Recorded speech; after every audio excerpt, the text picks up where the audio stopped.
Night 12 மணி sir. Rajini பார்த்துக்கிறேன் 12 மணியா? இப்போ 8 தானே சார் ஆகுதுங்கிறாரா? ஆமாம், காலையிலே 12 மணி ஆரம்பிக்கிறாரு. மொதல் சீனே மோசமாக இருக்கு. கதவு அது பார்த்து திறக்குது சார். அந்த நேரம் பார்த்தா ஜன்னல் ஓட்டக்குள்ளேருந்து ஒரு புகை மாதிரி ஒன்று வருது. நீங்கள் அப்படியே உட்காந்துருக்கீங்க, தம் அடிச்சு பார்த்துட்டே இருக்கீங்க, வேறு வேலை பார்த்துட்ருக்கீங்க. அப்படியே அந்த புகை வந்து உங்களை சுற்றுது. அந்த புகை அப்படியே வந்து நிற்குது சார். ஏன்னா புகை ஒரு மாதிரியா இருக்குன்னு பார்த்தீங்கன்னா அதான் சார் கமல். கொஞ்சம் 5 நிமிஷம் கேட்டு, சுந்தர் நீங்கள் வீட்டுக்கு போங்க, டைம் ஆச்சு, நீங்கள் போய் குஷ்பு ரெடியாக இருப்பாங்க, சாப்பிட்டு நான் ஃபோன் பண்ணுறேன். ஏன்னா கதையே 5 நிமிஷம் தான் கேட்டார், ரெகுலர் சொல்கிறான்னு போயிட்டார்.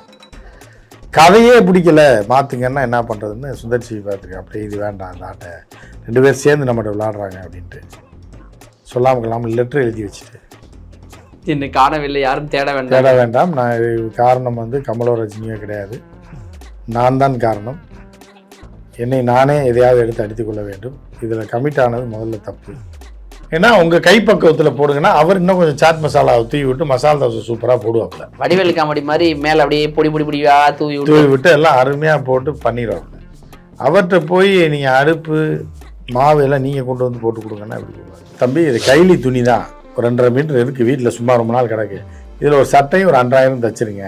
அப்போ அவர் சொல்லுவார், சட்டையும் 2000 போட்டிங்கன்னா நல்லா இருக்காது, கைதி ட்ரெஸ் மாதிரி இருக்கும், அதனால் கைலியாகவே இதை யூஸ் பண்ணுங்கள், ஓரம் அடித்து கொடுத்துட்றேன், நீங்கள் கைலியாக யூஸ் பண்ணி வேறு சட்டை தைச்சிங்க. இல்லை தம்பி அப்படி வேணாம், இந்த சட்டையாக தைச்சிருங்க. இதுதான் டிஸ்கஷன். வேஷ்டி கட்டி இந்த சட்டையை போட்டுக்கிறேன். இது இல்லாமல் ஒரு துணியை தூக்கி போட்டு நீ தைச்சி கொண்டானா என்னன்னு தைக்கிறது? அவர் ஒரு கதை எழுத்தாளர் கிடையாது, சுந்தர்சி வந்து எழுத்தாளர் கிடையாது, ஒரு ஸ்க்ரீன் பிளே டைரக்ஷன் பண்ணக்கூடிய ஒருத்தர், அதுவும் காமெடியாக பண்ணக்கூடிய ஒருத்தர். நீங்கள் 2 பேரும் வாங்க கமல், வாங்க ரஜினின்னு 2 பேரும் உட்காந்து இந்த கதையை பண்ணலாமா ரஜினி, கமல் இந்த கதையை பண்ணலாமே கமல் இப்படின்னு சொல்லி நீங்கள் ஒரு 6 மாதம் மாறி பேசி ஒரு முடிவுக்கு வந்து ஏதாவது நாவலோ ஈவலோ ஏதாவது மலையாள படமோ என்னத்தையோ ஒரு கர்மாந்திரத்தை பார்த்து இது நல்லா இருக்கும் கமல், ஆமாம் ரஜினி இது நல்லாயிருக்கும் முடிவு பண்ணிவிட்டு அதுக்கப்புறம் சுந்தர்சியவோ கேஎஸ் ரவிக்குமாரையோ அதை விட்டுட்டு சுந்தர்சிகிட்ட போய் கதை சொல்லி படம்னா, சுந்தர்சி ஏற்கனவே 7 பேய் கதை வச்சுருக்காரு, 4 இது வச்சுருக்காரு, அரண்மனைன்னு சொல்லிட்டு அது ஒரு பேய் சீரியஸே போயிட்டு சார். அடிச்சு 100 கோடி அடிக்கிறாரு சார், 100 கோடி வசூல் பண்ணுது. அப்போ அவர் என்ன பண்ணுவார்? அரண்மனை 4ல் ரஜினி அடிக்கிறாரா அப்படின்னு தானே பார்ப்பாங்க. சார் வணக்கம் சார். வணக்கம் நந்தா. உங்களுக்கு ரொம்ப பிடித்த கதாநாயகர் கமலஹாசன் அவர்கள் வந்து ப்ரொடியூஸ் பண்ண போகிறாரு. ஏன்னா அவர் முன்னாடி தக் லைஃப்னு ஒரு அருமையான ஒரு படம் எடுத்தார். அந்த அந்த அந்த காவியத்தால் பல கோடி நஷ்டமாயிருச்சு. ஏன்னா அந்த படத்தில் கதையில் வந்து அது மனிதத்தின காரணமாக கமல் காரணமாக பஞ்சாயத்து நம்ம வேணால் இனிவேஸ் அதுக்கப்புறம் வந்து ரஜினி சாரை வச்சு ஒரு படம் எடுக்கணும் அப்படின்னு கமல் சார் முடிவு பண்ணுறாரு. 2 பேரையும் வச்சு மெயின்டைன் பண்ணுற அளவுக்கான டேரக்டர் இங்கே யாருங்க இருக்கா அப்படின்னா அலசி எடுத்து 2 பேரையும் வச்சு படம் பண்ணவங்களே ஒரு டேரக்டராக பிடிச்சிடலான்ட்டு சுந்தர்சியை செலக்ட் பண்ணுறாங்க. சுந்தர்சியும் முன்னாடி அன்பேசியும் பண்ணியிருக்கிறாரு, இந்த சைடு அருணாச்சலம் பண்ணியிருக்காரு. 2 பேரையும் கரெக்டாக அப்படி பேலன்ஸ் பண்ணிடுவாருன்ட்டு உள்ளே வச்சு மாலை போட்டு கூப்பிட்டு வந்தாங்க சார். டக்குன்னு இந்த ஆடுக்கெல்லாம் மாலை போட்ட மாதிரி டக்குன்னு அவர் கேட்டாரா இல்லை இவங்களா போட்டாங்களான்னு தெரியல, கூட்டு வந்துட்டு அனௌன்ஸ்மெண்ட்லாம் விட்டாங்க. உண்மையிலே எல்லாருமே என்ஜாய் பண்ணுவோம். 2 பேரும் ஸ்க்ரீனில் பார்த்தா சந்தோஷம் தான். 2 பேரும் வச்சு படம் பண்ணாலும் சரி, இல்லை 2 பேரும் வச்சு பண்ணால் ஏதோ ஒன்று நடக்க போகுதுன்னு சந்தோஷப்பட்டா திடீர்னு ஒரு பெரிய ஒரு நோட் போட்டு வெளியே போயிட்டாரு. போனதுக்கப்புறம் திடீர்னு பார்த்தா நீ கமல் ஒரு ப்ரெஸ் மீட் கொடுத்துருக்காரு. பார்த்தா எனக்கு பிடித்த கதை, என்னுடைய கதாநாயகருக்கு கதை பிடிக்கிற வரைக்கும் நான் தேடிக்கிட்டே இருப்பேன் அப்படிங்கிறாரு. பார்த்தீங்க என்னதான் பஞ்சாயத்து நடக்குது. ஸோ இவரும் பெரிய ஒரு நல்ல டேரக்டர், 30 படம் மேலே பண்ணியிருக்காரு, இவங்களும் 2 ஜாம்பவான். என்னதான் சார் நடக்குது? இந்த பனிப்பு ஒரு காரணம் என்ன? அந்த இதில் இது நம்ம சந்தானமும் கார்த்தி பேசிக்காங்களே, கமல் என்ன கமல் சொல்லுங்க ரஜினி, சொல்லுங்க ரஜினி என்ன ரஜினியான்ற மாதிரி இது 2 பேரும் தான் காரணம். ரஜினியும் கமலும் சொல்கிறேன். ஆமாம்.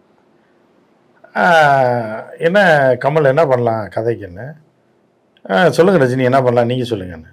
இல்லை கமல் நீங்கள் சொல்லுங்கள் கமல், இல்லை ரஜினி நீங்களே சொல்லுங்க, யாராவது ஒருத்தர் சொல்லுங்க அப்படின்னு போட்டு இந்த சுந்தர்சின்னு ஒரு தம்பி இருக்கார், அவரை பண்ணலாமா கமல்? கரெக்ட் ரஜினி, சூப்பர் ரஜினின்னு சொல்லியிருக்காரு. ரஜினி போடலாம் ரஜினி, ஒன்றும் பிரச்சனை இல்லை, வர சொல்லுங்கள். சுந்தர்சிகிட்ட சொல்லியிருக்கேன், முதல்ல குஷ்புட்ட சொல்லியிருக்காங்க, உங்கள் வீட்டுக்காரரை ஃபிக்ஸ் பண்ணலான் இருக்கோம். அந்த அம்மா துள்ளி குதிச்சு எல்லாம் இது பண்ணி சரி ஓரளவுக்கு நல்லா செட்டில் ஆகி எல்லாம் கடைசி படம் நம்ம பண்ணுறோன்ற மாதிரி. இப்போ திண்ணையில் படுத்து திடுக்குன்னு கல்யாணங்கிற மாதிரி நம்ம அரசியல் தான் நமக்கு வேலைக்கு ஆகலை, எல்லா கட்சியிலையும் சேர்ந்துடும். இன்னும் வந்து இதில் நம்ம தேமுதிகால மட்டும்தான் சேரல, குஷ்பு விடுதலை சிறுத்தையில் சேரல. இந்த 2 கட்சி தவிர எல்லா கட்சியிலையும் சேர்ந்துட்டாங்க, காங்கிரஸ், பிஜேபி, திமுக. ஏன்னா எடப்பாடியை பார்த்தாலே ஒரு பயம், ஏன்னா அவர் புரட்சி தமிழர்னும் போது ஒரு மிரட்சியெலாம் அங்கே சேரல. அவர் கூட சொன்னோன்னே சரின்னு சொன்னால் கடை. இப்போ என்ன அப்படின்னா, அது கமலுக்கும் தெரியும், ரஜினிகாந்த் அவர்களுக்கும் தெரியும். என்ன தெரியும்னா, சுந்தர் சி வந்து ஒரு நல்ல டைரக்டர்.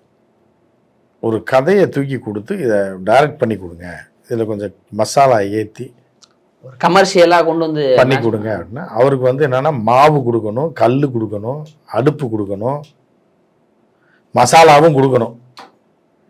ஏன்னா உங்கள் கைப்பக்குவத்தில் போடுங்கன்னா அவர் இன்னும் கொஞ்சம் சாட் மசாலாவை தூவி விட்டு மசாலா தோசை சூப்பராக போடுவாப்புல. வடிவேலு காமெடி மாதிரி மேலே அப்படியே பொடி பொடி பொடியா தூவி விட்டு எல்லாம் அருமையாக போட்டு பண்ணிடுவாப்புல. அவர்கிட்ட போய் நீங்கள் அடுப்பு மாவு எல்லாம் நீங்கள் கொண்டு வந்து போட்டு கொடுங்கன்னா எப்படி போடுவார்? அவர் ஒரு கதை எழுத்தாளர் கிடையாது. சுந்தர் சி வந்து எழுத்தாளர் கிடையாது. ஒரு ஸ்க்ரீன் பிளே டைரக்ஷன் பண்ணக்கூடிய ஒருத்தர், அதுவும் காமெடியாக பண்ணக்கூடிய ஒருத்தர். ஸோ அவர்கிட்ட போய் நீங்கள் வந்து என்ன பண்ணியிருக்கணும், நீங்கள் 2 பேரும் வாங்க கமல், வாங்க ரஜினின்னு 2 பேரும் உட்காந்து இந்த கதையை பண்ணலாமா ரஜினி, கமல் இந்த கதையை பண்ணலாமா கமல் இப்படின்னு சொல்லி நீங்கள் ஒரு 6 மாதம் மாறி மாறி பேசி ஒரு முடிவுக்கு வந்து ஏதாவது நாவலோ ஈவலோ ஏதாவது மலையாள படமோ என்னத்தையும் ஒரு கர்மாந்திரத்தை பார்த்து இது நல்லா இருக்கும் கமல், ஆமாம் ரஜினி இது நல்லாயிருக்கும் முடிவு பண்ணிவிட்டு அதுக்கப்புறம் சுந்தர் சியவோ கேஎஸ் ரவிக்குமாரையோ இல்லை வேற யாரையோ கூப்பிட்டு இந்த படத்தை பண்ணி கொடுங்க, இதுதான் இந்த படம், இந்த கதை ஹிந்தியில் வந்திருக்கு, இதை எடுத்து போடுங்க, இல்லை இங்கிலீஷில் இது வந்திருக்கு, இல்லை கொரியாவில் இது வந்திருக்கு, இதை வந்து இன்ஸ்பயர் பண்ணி இப்படி பண்ணி கொடுங்க அப்படின்னா ஓகே. அதை விட்டுட்டு சுந்தர்சிகிட்ட போய் கதை சொல்லி படம்னா, சுந்தர்சி ஏற்கனவே 7 பேய் கதை வச்சுருக்காரு, 4 இது வச்சுக்காரு, அரண்மனைன்னு சொல்லிட்டு அது ஒரு பேய் பேய் சீரியஸே போயிட்டு சார். அடிச்சு 100 கோடி அடிக்கிறாரே சார், 100 கோடி வசூல் பண்ணுது. அப்போ அவர் என்ன பண்ணுவார், அரண்மனை 4ல் ரஜினி அடிக்கிறாரா அப்படின்னு தானே பார்ப்பாங்க. சரி அந்த பேயை தூக்கிட்டு ரஜினியை தூக்கி போடுங்க, இந்த பூசாரியை தூக்கிட்டு கமலை தூக்கி போட்டு மேட்ச் பண்ணியிருக்கேன்னு அவ்வளோதான், முடிஞ்சு போச்சு. அவர் ஒரு கதையை சொல்லியிருக்காரு. ரஜினி என்ன பண்ணியிருக்காரு, நல்லா லேட்டஸ்ட்டாக சொல்லுவார், பயங்கர சண்டை பாடல் சண்டை பழைய இது மாதிரி நினைத்தாலே இன்னைக்கு மாதிரி சொல்லுவார் அப்படின்னு பார்த்தா, சுந்தர் சி வந்து ரூமை போட்டு ஈசிஆரில் ஆஃபீஸ்லாம் போட்டிருக்காங்க. உடனே எல்லாம் வந்து கதையெல்லாம் ரெடி பண்ணிவிட்டு குஷ்பு மேடத்தை கூப்பிட்ருக்காரு. உடனே கதை சொல்கிறேன், அந்த கதை எப்படி இருக்கு, இருங்க நான் வீட்டு வேலையெல்லாம் முடிச்சுட்டு வந்துட்டேன்னு சொல்லி உட்காந்துருக்காங்க. 4 மணி நேரம் ஷார்ப்பாக கதை சொல்லியிருக்காங்க. யாரை? குஷ்பு மேடத்தை உட்கார வச்சு. அந்த அம்மா பதறி அடித்து பயந்து, என்னங்க சூப்பராக இருக்குங்க கதை, நானே பயந்துட்டேன், பேய் அப்படி வருதுன்றீங்க எப்படி வருதுன்றீங்க, இந்த கேரக்டர் ரஜினிகாந்த் போட்டோம்னா சூப்பராக இருக்கும், பயந்து முகம்லாம் வெளிரி போயிடுச்சு. யாருக்கு? குஷ்பு. வெளிரி போனோடனே இவர் குஜால் ஆகிட்டார். யார்? சுந்தர்சி. மனைவிக்கு சொன்னோம், பெரிய ஆர்டிஸ்ட், சீனியர் ஆர்டிஸ்டில் அந்த அம்மா ஃபீமேல். நான் அடித்த மணி யாருக்கு அடிச்சோ இல்லையோ அண்ணனுக்கு அடிச்சாம்பார் அப்பாயின்மெண்ட் மாதிரி குஷ்புவே மிரட்டிவிட்டோமே அப்படின்னு சொல்லிட்டு நேராக கதையை எடுத்துகிட்டு ரஜினி பார்க்க போயிட்டாரு. கமலுக்கு ஃபோன் பண்ணியிருக்காரு, சொல்லுங்கள் ரஜினி, கமல் சொல்லுங்கள் கமல் வந்துட்டுருக்கார் டேரக்டர், கதை ரெடி பண்ணிட்டாரு. அப்போ ரஜினி கேட்டார், நீங்கள் கேட்டிங்களா கமல், நீங்கள் பார்த்தீங்களா கதை கேட்டிங்களா அப்படின்னா, இவர் கேட்டிருக்காரு. ஆனால் பேய் கதை அவர் தான் செலக்ட் பண்ணாருன்னா கமலுக்கு அவருக்கு சண்டை வந்துடும். அதனால அப்போ நான் என்ன லூஸா, எனக்கு பேய் கதை வச்சு பேய் படம் எடுக்கிறக்கான இருக்கேன். இல்லை நான் கேட்கல, உங்களுக்கு ஓகேனா ஓகே ஓகே இப்போ அனுப்பிவிடுறேன் பாருங்கள்.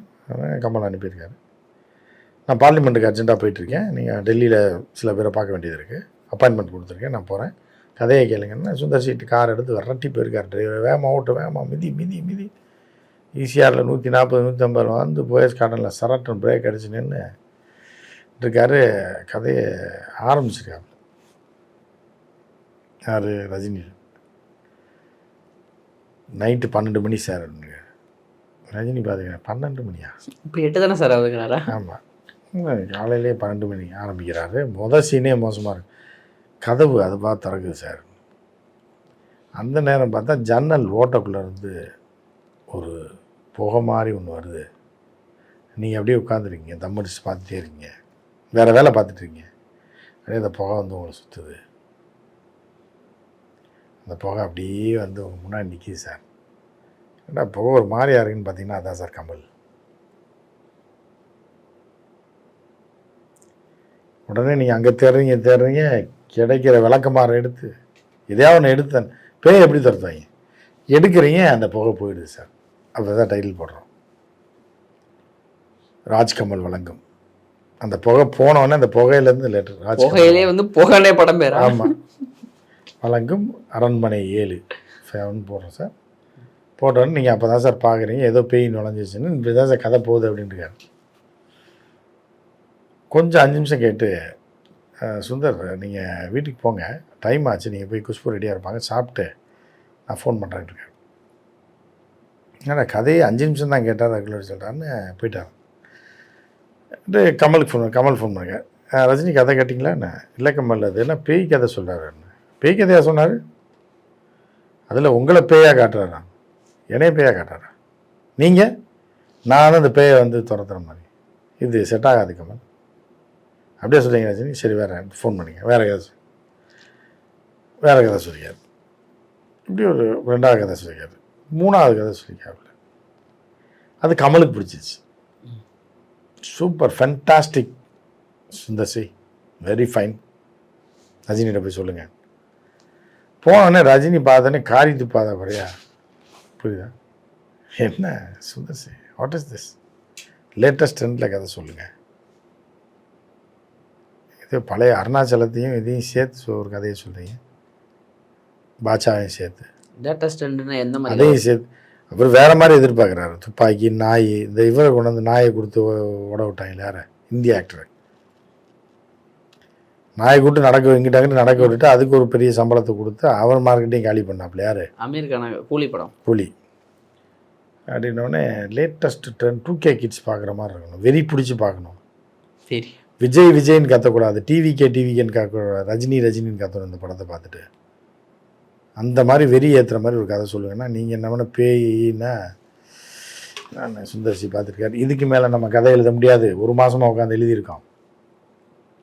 இந்த லைனுக்குள்ளே வரல, சும்மா கொஞ்சம் சேஞ்ச் பண்ணுங்கன்னா பரவாயில்ல, கதையே பிடிக்கல மாற்றுங்கன்னா என்ன பண்ணுறதுன்னு சுந்தர்சி பார்த்துருக்கேன். அப்படியே இது வேண்டாம், அந்த ஆட்டை 2 பேர் சேர்ந்து நம்மகிட்ட விளாடுறாங்க அப்படின்ட்டு சொல்லாமல் லெட்டர் எழுதி வச்சுட்டு, என்னை காணவில்லை, யாரும் தேட வேண்டாம், நான் காரணம் வந்து கமலோ ரஜினியோ கிடையாது, நான் தான் காரணம், என்னை நானே எதையாவது எடுத்து அடித்துக்கொள்ள வேண்டும், இதில் கமிட் ஆனது முதல்ல தப்பு, நான் என் வேலையை பார்த்துருக்கேன், நான் படம் டைரக்ட் பண்ணாலே 100 கோடி லாபம் வருது. ஆனால் சார் பாவம் சார், அவர் வந்து தொடர்ந்து 3 படம் இருக்குது சார் அவர்கிட்ட, அவர் ஒன்றும் படம் இல்லாமல் இல்லையே, அவர் நல்ல படம்லாம் வச்சிருக்காரு. அப்போ கூப்பிட்டு தானே வந்திருப்பாரு, கூப்பிடாம அவர் எதுக்கு இங்கே வர்றாரு, அவர் என்ன லூஸாக பிடிச்சிருக்கு கூப்பிடாம போயஸ் கார்டனுக்கு போகிறது. கூப்பிட்ருக்காங்க, கமல் ரஜினி 2 பேர் சேர்ந்து கூப்பிட்றாங்களோ, வந்தோடனே மாலையை போட்டோடனே அன்னைக்கே கருக்குன்றிருக்கு. அப்போயே குஷ்பு சொல்லியிருக்காப்புல, ஏங்க உங்களுக்கு மாலை போட்டாங்க, எனக்கு அந்த வடிவேல் காமெடி மாதிரி தான் எனக்கு ஞாபகம் வந்துச்சு, போட்டு கூப்பிட்டு போவார்ல கயிறை கட்டி, அந்த மாதிரி தான் குஷ்புக்கு தோணியிருக்கும். ஏன் உங்களுக்கு மாலை போட்டாங்க, அந்த மாலை தான் காணவாரி விட்டுருச்சு. இப்போ கடைசியில் போச்சு. அதாவது ரஜினி வந்து கூலியில் நடித்து காலியானதுக்கு முக்கிய காரணம் யாருன்னா அந்த 2K கிட்ஸோட டைரக்டர் லோகேஷ். அருமையாக சென்சேஷன் டைரக்டர் தான் சார், அதை தான் சொல்கிறேன். அவர் நாசம்னு நினைக்கலாம், ஆனால் கலெக்ஷன் ஆயிடுச்சுல்ல, எப்படியாவது ஓட்டிடுவாங்க படத்தை. நீங்கள் வந்து அவங்கள போட்டிங்கன்னா படம் ஓடிடும். லோகேஷ் போட்டிங்கன்னா, லோகேஷ் கூட சின்ன வயசு ரஜினியாக நடிக்கலாம், இந்த படத்தில் கூட ஒரு கதையை எழுதி போட்டு நடிக்கலாம். என்ன எதுக்கு இப்போ திருப்பி லோகேஷ்ட்டு தான் போவாங்கன்னு நினைக்கிறேன். ஆமாம், 2 பேருக்கும் பிடிச்சா இல்லை லோகேஷ், அதனால ஏதோ 2 கதையும் சேர்த்து விக்ரமே படாத பாடுபடுத்தினால தான் அவரை பக்கத்துலேயே வர வேணாம், தூரமா நில்லு அப்படின்னு ரஜினி தள்ளி வச்சுட்டா தான் ஒரு தகவல் இருக்குது சார். என்ன இருந்தாலும் சக்ஸஸ் ரேட்டிங்கில் நல்லா இருக்குல்ல, குடும்பப்படுத்தினா கூட அது ஒரு மாதிரியா இருக்கு அப்படின்ற மாதிரி. சரி, அந்த தம்பியை கூப்பிடு, இந்த இதெல்லாம் செய்யக்கூடாது தம்பி, திருத்தி மாற்றி கொண்டு வாங்க அப்படின்ற மாதிரி பேசியிருக்காங்க போல். அப்புறம் இந்த டைரக்டர்கிட்ட பேசலான்னு இருக்காங்க போல், அந்த சின்ன பையன் புதுசாக வந்து கலக்கிட்டு இருக்காப்லையே, பிரதீப் ரங்கநாதனா. ஆமாம் சார், பிரதீப் ரங்கநாதனையும் நடிக்க வைக்கலான்னு கூட ஒரு பிளான் இருக்கு போல். பிரதீப் ரங்கநாதன்? ஆமாம், ஏன் பிரதீப் ரங்கநாதன் லீடிங் டைரக்டர் தெரியுமா உங்களுக்கு? இன்னைக்கு 2K கிட்ஸுக்கு படம் எடுக்கக்கூடிய ஒரே டைரக்டர் யாருன்னா, அன்னைக்கு SPM, இன்னைக்கு வந்து 60 கிட்ஸுக்கு SPM 2K கிட்ஸுக்கு ரங்கநாதன். லவ் ரஜினியாவும் சின்ன பையனாக நடிக்கலாம். லவ் டுடே மாதிரி வேணுமா? லவ் டுடே மாதிரி இல்லை, இப்போ கடைசி ஒரு படம் கல்யாணம் பண்ணி இன்னொருத்தர் கல்யாணம் பண்ணி வச்சு ஹீரோவா நடிச்சிருந்தார் அதில். ஆமாம், அதில் தான் இவர் சின்ன வயசு ஹீரோவா நடிக்கட்டும்ன்றேன். யார்? பிரதீப் ரங்கநாதன் சின்ன வயசுல ரஜினி. கமலுக்கு ஒரு பையனை ரெடி பண்ணி போட்டிருக்கேன். போட்டுட்டு நம்ம பாலாவை கூட போடலாம். பாலா ஸ்டெப் கட்டிங்லாம் வச்சு கொஞ்சம் சிகப்பு பெயிண்ட் அடிச்சு விட்டோன்னா பாலா கமல் மாதிரி இருப்பான் சின்ன வயசு. இந்த பக்கம் பாலா, இந்த பக்கம் பிரதீப் ரங்கநாதன். 2 பேரும் இளம் வயதில் ஃப்ரெண்டாக இருக்காங்க, பிரிஞ்சிடுறாங்க. அவன் பொண்டாட்டி இவர் கட்டி கொடுத்துட்றாரு, இவர் கண்டாட்டி அவர் கல்யாணம் பண்ணிக்கிறாங்க. 2 பேரும் பிரிஞ்சிடுறாங்க. 50 வருஷம் கழித்து சேர்றாங்க. சேரும்போது உங்கள் குடும்பம் எப்படி இருக்குன்றது தான் பிரச்சனை. அப்படி கூட பண்ணலாம், அப்படி கூட பண்ணலாம். என்ன பண்ணுறாங்கன்னு தெரியல. இப்போ கிடைச்ச பிரதீப் ரங்கநாதன் தான் போவாங்கன்னு நினைக்கிறேன். வேறு எவ்வளோ யோசிச்சு வேறு ஆப்ஷன் இல்லாமல் அவங்க போயிடுவாங்கங்களா? இப்போ கமல் வேறு இன்னைக்கு ப்ளஸ் மீட் ரொம்ப காட்டமாக, ரொம்ப ஒரு கோபமாக அவர் கருத்தை அவர் சொல்லியிருக்கிறார். அதில் உடன்பாடில் என் கதாநாயகருக்கு பிடிக்கும் வரை நான் கதை தேடுவோம். இப்போ இவர் வில்லனா படத்தில்? ஏன் சார் அவர் கதாநாயகனுக்கு பிடிச்ச வரைக்கும் அப்படின்னா அப்புறம் இவர் வில்லனா நடிக்கிறதா என்னன்னு தெரியல. அவர் ப்ரொடியூசருங்கிறதுனால அவரோட கதாநாயகன். அப்போ இவர் படத்தில் நடிக்கலையா? இந்த படத்துல இல்லைன்னு நினைக்கிறேன் சார்.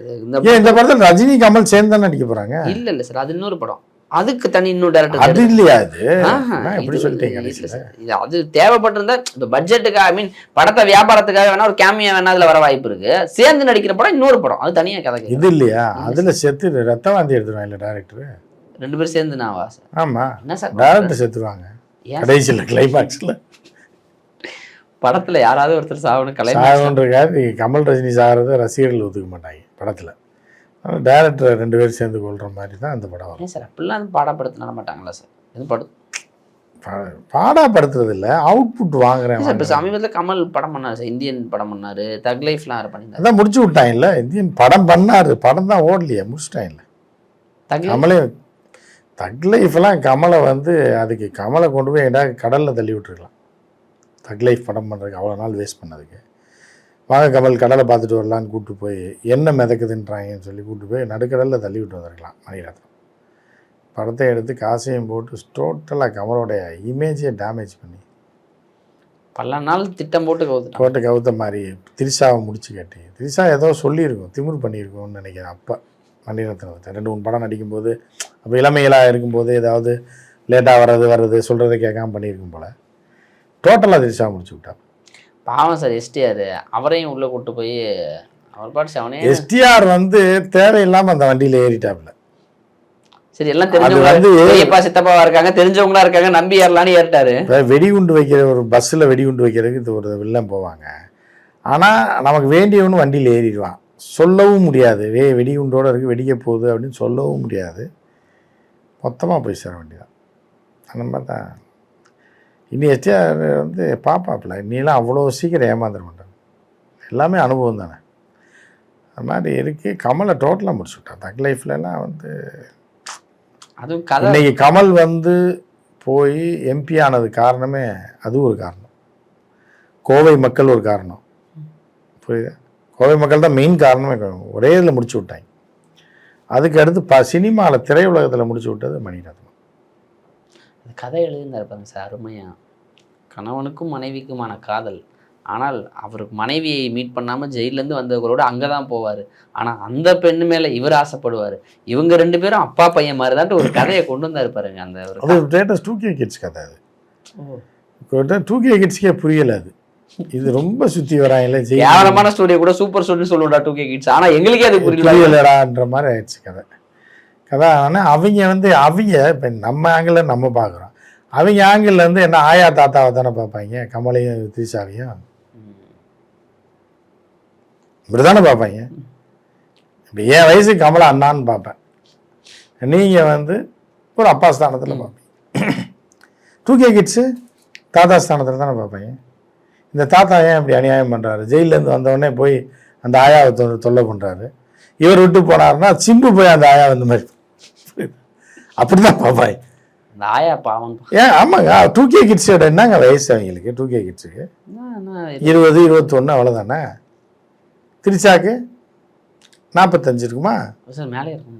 அப்போ என்ன அவங்க அம்மா வயசு இல்லை, புரியுதா அவங்களுக்கு? அப்புறம் இந்த இவர் கமல் வந்து தாத்தா வயசு. தாத்தா ஏன் இந்த அக்கா அம்மா இப்படி பண்ணிட்டாங்க அப்படின்னு இது 2K கிட்ஸ் கடை வந்து மணிரத்னம் எடுத்திருக்கலாம். ஒரு 25 வயசு பையன் 27 வயசு பையனை ஹீரோவாகவும் ஒரு 18 வயசு பிள்ளை ஹீரோயினாக போட்டு எடுத்திருந்தா 2K கிட்ஸ் படமாக இருக்கும். ஆனால் சார் கமலை போட்டு 2K கிட்ஸ் படம் எடுத்து அதில் ஒரு திரிஷாவுக்கு கொண்டு போய் நுழைச்சி சிம்புவை கொண்டு கோர்த்து விட்டு மொத்தமாக உஷாப்பு போகிறது போகிறோம் அந்த நாயை உசுன்னு சொல்லிட்டு போப்பாங்கிற மாதிரி நாய் கடிவாங்க மாதிரி எல்லாரையும் கடிவாங்க வச்சுட்டேன். ஆனால் சார் இந்த விஷயத்தில் சுந்தர்சி தான் ஆல்ரெடி அன்பே சிவம் படம் பண்ணியிருக்கிறார் கமலை வச்சு, அருணாச்சலம் படம் பண்ணியிருக்கிறார். அப்போ 2 பேர் கூடமே நல்ல நெருக்கம் இருக்கும்ல, புரிதல் இருக்கும்ல சார்? புரிதல் இருக்கும். காலங்கள் இப்போ அது எத்தனை வருஷம் ஆச்சு? 20 வருஷம் ஆச்சுல்ல. இப்போ நீங்களே காலேஜில் படிக்கிறீங்க, ஒரு பொண்ணு கிளாஸ்மேட்டு, காலேஜ் முடிஞ்சோடனே பஸ்ஸில் வர்றீங்க, அந்த பொண்ணு பக்கத்து சீட்டில் உட்காந்துட்டு வருது, ஜாலியாக பேசிட்டு வர்றீங்க. அப்புறம் ஒரு 25 வருஷம் ஆயிடுது, அதே பொண்ணு வருது, பொண்ணு இல்லை ஆயாவோ அம்மாவும் வருது, அதே உங்களுக்கும் ஒரு 50 வயசு ஆகி போச்சு, அதுக்கும் ஒரு 50 கிளாஸ்மேட் தான், அதுக்கு 50 ஆயிடுது, 2 பேரும் பக்கத்தில் உட்காந்துருங்க. அப்போ உள்ள உணர்வும் எப்படி இருக்கும்? அதுக்கு 16 உங்களுக்கு 17 இருக்கும்போது 2 பேரும் பஸ்ஸில் பக்கத்து சீட்டில் உட்காந்து வரீங்க உரசிக்கிட்டு, அந்த உணர்வுக்கும் 25 வருஷம் கழிச்சு அது பிள்ளை குட்டிலாம் பற்றி பேரம் பேத்தி எடுத்ததுக்கப்புறம் நீங்கள் பஸ்ஸில் பார்க்குறீங்க, வாமா உட்காருமா அப்படின்னு உட்காருங்க, அப்போ உணர்வு எப்படி இருக்கும்? வாமா உட்காருமா சார் வடிவேல் டைலாக்ஸ் அப்படி தான் இருக்கு. அந்த மாதிரி நீங்கள் 25 வருஷத்துக்கு முன்னாடி சுந்தர்சியை சொல்கிறீங்க, அப்போ உள்ள கனெக்ட் வேறு, இப்போ உள்ள கனெக்ட். அப்போ இருந்த இணக்கம், புரிதல், காதல், அன்பு அதெல்லாம் இப்போ இல்லை, தொய்வு இருக்குங்கிறீங்க. ஆமாம், 25 வருஷம் ஆச்சுன்னா தொய்வு இருக்க தானே செய்யும். அப்போ நல்லா கோஆப்ரேட் பண்ணியிருப்பார்ல சார் கமல்? அந்த காலகட்டம், அதை தான் நான் சொல்கிறேன். அப்போ நல்லா தான் இருந்தார், இப்போ எப்படி இருக்கிறாருங்கிறது பார்த்து. இப்போ எப்படி சார் சுந்தர்சி வந்து இந்த படம் பண்ணாமல் வெளியே போனது வந்து ரஜினி கமல் 2 பேரும் அவமானப்படுத்தின மாதிரி ஆயிடுச்சு. அவர் பட்ட அவமானத்துக்கு யார் பதில் சொல்கிறது? சுந்தர்சி பட்ட அவமானத்துக்கு அவர் பட்ட காயத்துக்கு யார் மருந்து போடுறது? நீ அவரை அடித்து துவைச்சி தெருவில் போட்டு விட்டு, அவரை அடித்த கை எனக்கு வலிக்குது, இந்த எப்படி இவருக்கு யார் பதில் சொல்கிறன்ற மாதிரி இருக்கு. அடி வாங்கினா அவன் அமைதியாக இருக்கான், அடிச்ச நீ கை வலிக்குதுன்னீங்கன்னா அப்போ என்ன இருக்குது? ஆமாம், சுந்தர்சியை கூப்பிட்டு ஒன்று என்னான்னு சொல்லி தொலைக்கும், என்னான்னு சொல்லு அப்படின்னா படத்தில் என்னதான் கதை வேணும் உனக்கு, என்ன ஆங்கிளில் வேணும்னு. டெய்லர்கிட்ட கூட சட்டை தைக்கணுமா பேண்ட்டு தைக்கணுமான்னு சொன்னா தானே, துணியை தூக்கி போயிட்டு ஏதாவது போர்வை துணியை கொண்டாந்து போட்டு, பெட்ஷீட்டை கொண்டாந்து போட்டு ட்ரெஸ்ஸை தைச்சிடு அப்படின்னா இது என்னான்னு தைப்பாங்க. பேண்ட் துணியாக இருந்தால் பேண்ட்டு தைப்பாங்க, சட்டை துணியாக இருந்தால் சட்டை தைப்பாங்க. போர்வை துணியை வாழ்ந்து போட்டு இதை தச்சு போட்டு இவருக்கு ட்ரெஸ்ஸு தைய அப்படின்னா அவன் என்ன தப்பாரு சுந்தர்சி? ஒன்று அந்த போர்வை துணிப்பா, இதுக்கு ஆப்பிரிக்கா ட்ரெஸ் மாதிரி நடுவில் ஓட்டையை போட்டு இப்படி போட்டு விட்டுரு, நம்ம கட்டி விடுன்னா கூட சொல்லணும்ல. ஏன்னா ஒன்று பர்மாலுங்கி தச்சு விடுனா கூட ஓரம் அடித்து கொண்டாந்து கொடுத்துருவாரு. நீங்கள் கைலி துணியை போட்டு கொடுத்து இது ட்ரெஸ்ஸு தையின்னா அவர் பேண்ட் அடித்து தந்துருக்காரு, பார்த்துருக்காரு ரஜினி. கைலி துணியை பேண்ட் அடித்து தைச்சி விடுவார், இதை போட்டு நான் போகணும் அப்படின்னானே. சரி சாரி சார், திருப்பி சட்டை தைச்சி கொடுத்துருக்காரு.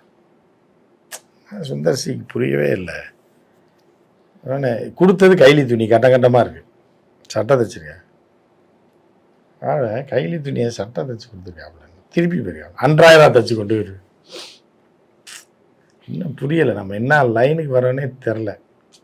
அப்படிங்கும்போது என்ன பண்ணுவார் டெய்லரு, மிஷினை தூக்கி போட்டு ஒரே போட தொழிலே வேணாம்னு சொல்லி இது போன மாதிரி அவர் போயிட்டார். வடிவேலு சிங்கமுத்துல என்ன வேணும், நல்லெண்ணெய் தான், நல்லெண்ணெய் வேணும், இல்லை இது கடலெண்ணெய் தானே இருந்து கடைசியில் வேணவே வேணான்ட்டு கடையை ஓட்டு ஓடுவார். அதே மாதிரி தான் இப்போ ஆயிடுச்சு. சுந்தர்சிக்கே காமெடி சீன் வச்சுட்டாங்க. இப்போ ஒன்று இதை சொல்லணும், தம்பி இது கைலி துணி தான், ஒரு 2.5 மீட்டர் இருக்குது, வீட்டில் சும்மா ரொம்ப நாள் கிடக்கு, இதில் ஒரு சட்டையும் ஒரு 2000 தைச்சிருங்க. அப்போ அவர் சொல்லுவார், சட்டையும் 2000 போட்டிங்கன்னா நல்லா இருக்காது, கைதி ட்ரெஸ் மாதிரி இருக்கும், அதனால் கைலியாகவே இதை யூஸ் பண்ணுங்கள், ஓரம் அடித்து கொடுத்துட்றேன், நீங்கள் கைலியாக யூஸ் பண்ணி வேறு சட்டை தைச்சிங்க. இல்லை தம்பி அப்படி வேணாம், இந்த சட்டையாக தைச்சிருங்க. இதுதான் டிஸ்கஷன். வேஷ்டி கட்டி இந்த சட்டையை போட்டுக்கிறேன். இது இல்லாமல் ஒரு துணியை தூக்கி போட்டு நீ தைச்சி கொண்டு வானா என்னான்னு தைக்கிறது? அதான் சுந்தர்சி பார்த்தாப்புல இது 2 பேரும். அவரை கேட்டால் துணி கொடுத்துட்டு போனவர் அவருக்கு தைச்சி, அதாவது யானைக்கு ட்ரௌசர் தைக்கின்ற மாதிரி துணி எடுத்து கொடுத்தவர் வேறு, இதை வச்சு தைச்சி அவர் கொண்டு போய் கொடுத்துட்டு வந்துருன்னா இவர் என்ன அர்த்தத்தில் அந்த துணியை அவர் கையில் கொடுத்தாருன்னு தெரியாது, அவருக்கு என்ன தைக்கணும்னு அவருக்கு தெரியாது. 2 பேருக்கு நடுவில் மாட்டி போய் வெளியே வந்து நல்லா தான் பகையாயிரும். கமல் இதெல்லாம் இவ்வளோ நாள் எக்ஸ்பீரியன்ஸ் இருக்குல்ல, அவருக்கு புரிய வேணாம். என்னதான் ஒரு மனுஷன் செய்வான், என்ன செய்வான்? இறக்கம் இல்லையா உனக்குங்கிற மாதிரி. சரி பேய் கதையாக பண்ணுங்க, இல்லை லேட்டஸ்ட்டு சின்ன பையங்க கதையாக இந்த ஒரு லைன் சொல்கிறாங்க, இதை பார்த்துக்குங்க, இல்லை இந்த கொரியா படம் டிவிடி தரேன் போய் பாருங்கள். ஏன்னா கேங்ஸ்டர் கதை கேங்ஸ்டர் கதை இந்த இது பாருங்கள் இங்கிலீஷில் இருக்குது. இதையும் அந்த இந்த படம் இருக்குது பாருங்கள் சவுத் ஆஃப்ரிக்கா படம், இந்த ரெண்டையும் மிக்ஸ் பண்ணி ஒன்று போடுங்க. ரஜினி வராரு. இது ஒரு அனிமல் லவரா இந்த மாதிரி ஒரு ரெஃபரன்ஸ் கொடுக்கணும்ல. டெய்லரே ரெஃபரன்ஸ் கேட்குறாங்க. சட்டை தைக்கிறதுக்கு இப்போ ரெஃபரன்ஸ் கேட்க ஆரம்பிச்சேன். சட்டை நான் எப்படி தைக்கணுன்றாங்க. சட்டை தைக்க தெரியாத. ஆனால் இல்லைங்க காலர் இப்படி கிராஸாக வருது இப்போது, அந்த மாதிரி தைக்கணுமா இல்லை பழைய காலர் மாதிரி ரெஃபரன்ஸ் கேட்குறாங்க. நீ படம் ஒரு படம் ரஜினிகாந்த் சூப்பர் ஸ்டார் அவரை வச்சு என்ன கதை லைன்னாலும் சொல்லுவேன். அதை சொல்லாமல் ஒரு மனுஷனை இது இல்லை இது இல்லைன்னா எது இல்லை. இல்லைன்னா இவர்கிட்ட சொன்னோன்னா கிணத்து கடவுளை உட்காந்து கதை எழுதிடுவாங்க. மழை காலம் தான் இப்போ சூப்பராக இருக்கும். யார் கூலி படம் டைரக்டரு லோகேஷுக்கு கிணத்து கடவுள் தானே கோயம்புத்தூர். என்ன மாதிரி ஊர் தெரியுமா? அவ்வளோ ரம்யமாக அவ்வளோ அருமையாக இருக்கும். அப்படியே மழை சாரல் அடிச்சுக்கிட்டே இருக்கும். பொள்ளாச்சி பக்கத்தில் மிஸ்கின் பண்ணால் வந்து இப்போ ரஜினியை வந்து குருடனாகவும் கமலை வந்து முரடனாகவும் வச்சு எடுத்து ராத்திரிலே எடுத்து ரஜினி பாவம் 8 மணியான படுத்துருவாப்புல டிஃபன் சாப்பிட்டு. அதில் மிஸ்கின் செட்டாங்க ரொம்ப பாவம் கொடூரமாக எடுத்துடுவாப்புல. அந்த மாதிரி இருக்கும். இதுதான் ரங்கநாதன் தான் கரெக்டாக பிரதீப் ரங்கநாதன் கொடுத்துட்டிங்கன்னா அழகாக டீல் பண்ணிடுவோம். ஏன்னா இப்போ ரஜினி வந்து கமல் என்ன பண்ணணும்னா மணிரத்னத்தை பழி வாங்குற மாதிரி எடுக்கணும் இந்த படம். மணிரத்னத்தை பழி வாங்க? ஆமாம், என்னைய பழி வாங்கினேன் இல்லை பாரு சின்ன பையன் எப்படி எடுத்து வச்சிருக்கான் நீ என்னமோ டேரக்டர்னு சொன்னீங்க அப்படின்ற மாதிரி சொன்னேன். மணிரத்னத்தை பழி வாங்குறதுக்காக ஒரு நல்ல கதையை கமல் தேர்வு வேணும். மணிரத்னத்தை பழி வாங்குறதுக்காகனாலும் அதை பண்ணி ஆகணும். நிச்சயமா சார். ரஜினி கமல் 2 பெரிய ஜாம்பவான்கள் 1000 சொன்னாலும் அவங்களுக்கு நடுவில் மத்தியில் நின்று கதை பண்ணி 2 பேரையும் சாட்டிஸ்ஃபைட் பண்ணி 2 பேருக்குமான ரொம்ப கஷ்டங்கிற மாதிரி அதை கையாளுவதற்கும் இங்கே திறமையான இயக்குநர்கள் இருக்காங்க. அது யார் பண்ண போகிறாங்கிறத பொறுத்துன்னு தான் பார்க்கணும். ஆனால் அதுக்கு முன்னாடி நான் காயப்பட்டு விட்டேன் அப்படின்னு வெளியே வர்றாரு. அதனால் நாங்கள் காயப்பட்டு விட்டோம்னு அவங்க வர்றாங்க. இது 2ஐயும் பார்க்கும்போது நம்ம இந்த சைடு பார்க்குறங்க மாதிரி 2 சைடும் பார்க்க வேண்டியிருக்கு. பொறுத்து வந்து பார்ப்போம் சார். நேரம் கொடுத்ததுக்கு நன்றி.